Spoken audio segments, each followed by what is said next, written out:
Hi everyone, my name is AndreaFalcone. I'm a registered dietitian and a certified fitness professional here in Ontario, Mississauga, Oakville area. And I'm here representing Nutrition Summit for week 4 when we're going to chat a little bit about food and stress. So we've all heard in one saying or another that stressed is desserts spelled backwards. But my friends, that is not the most ideal type of food to reach for when you feel that your body might be under some type of fight or flight mode. Or thinking that in 24 hours in a day we can somehow manage 30 hours of work in there. You see, I feel that our current food system, the way that food information is relayed or the way that new products are filling the grocery store shelves, are kind of like a ping pong ball moving through a pinball machine. You know which machine I'm talking about, right? At your favorite arcade? The one where you have the buttons on the side and you have to prevent the ball from coming in the middle sleeve, and once you hit the ball it goes left, right, up, down, up through the curve and all the way around. What the marketers are feeding the majority of the population is a constant change in information. However, you and I both know that what the dietitians and nutrition professionals are trying to do to want to help and support you through finding a healthy lifestyle, we are feeding you with the information that is simple, impactful, and the basic choices that will truly allow you to lead that healthy lifestyle. You see, stress is not desserts spelled backwards. Okay, it is, but just flow with me here. There are a few different types of stress that the body can undergo. Acute, episodic, and chronic. From stomach to gut health, emotional, physical, or heart tension, so many different symptoms in the body can manifest themselves when under stress. You and I both know and have those friends that when they're under stress, they lose weight. And then there are the ones who will gain weight. That is partially your own genetic makeup and how you fuel and feed or don't fuel and feed yourself during stressful times. Some people are so hyped up with the things to do list that they just don't have time to eat, and their body feeds off of their muscle or any other type of energy source to get them through the day. And then there's others who feel stressed, overwhelmed, a little bit anxious, possibly emotional, and just don't know where to start, and sometimes reach for that comfort food. It happens. It happens to me sometimes. It happened to me a lot more in the past until I started realizing what was going on. So let's break it down. We experience stress in a few different ways. To be honest, sometimes if we have no stress at all, although this can be perceived as a good thing, we might be bored and lack motivation.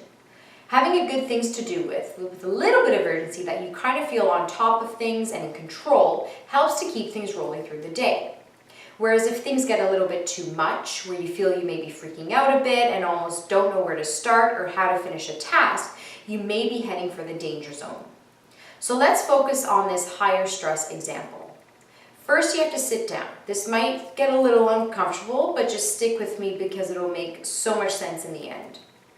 Ask yourself, how do I respond? In other words, spot the problem. Do I reach for food? Research indicates that during stressful time, the majority of people will reach for high fat, high sugar, or higher processed foods, which in the end will have some type of physical, mental, and emotional response on the body. If you are also lacking sleep, your hormones may be even more out of balance, leading you to crave those types of foods even more. So what can you do? Well, the first thing is to ask yourself if you feel overly stressed, overwhelmed, or extra emotional. What is my physical body needing right now?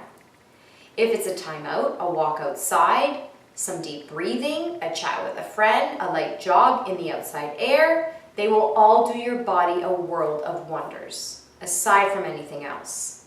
Do you get up from your desk every 45 minutes to give your eyes a break and your brain some clarity?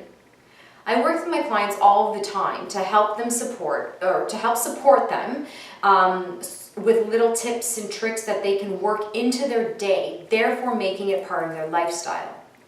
When it does come time for a meal, choose foods with high fiber carbohydrates that will digest slowly in your body and give you a steady influx of energy until the next meal or the next activity. Such foods as whole grains, fresh fruits, vegetables, beans or legumes, and then pair this with a source of protein, such as lean meats, fish, eggs, nuts and seeds, your favorite nut butters.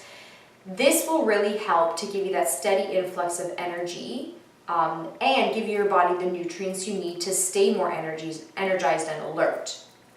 B vitamins are also crucial as they help to move stored energy in the blood. Food sources such as legumes, nuts, seeds, wheat germ, I put this in my smoothie every morning, dark green vegetables, lean meats, fish, again, these are choices, kind of see a pattern here, but they'll do the trick. If you're on your way to implementing healthy behaviors and need a little help to gain your momentum, a multivitamin might be a trick to try as well. Check in with your favorite dietitian to find out which one will do the trick. And steer clear of the caffeine and the alcohol. I mean, a coffee or tea is okay from time to time, but provided it's not loaded with extra sugary syrups and topped with whipped cream, because those ones won't sustain you for the same way that a balanced meal or snacks will.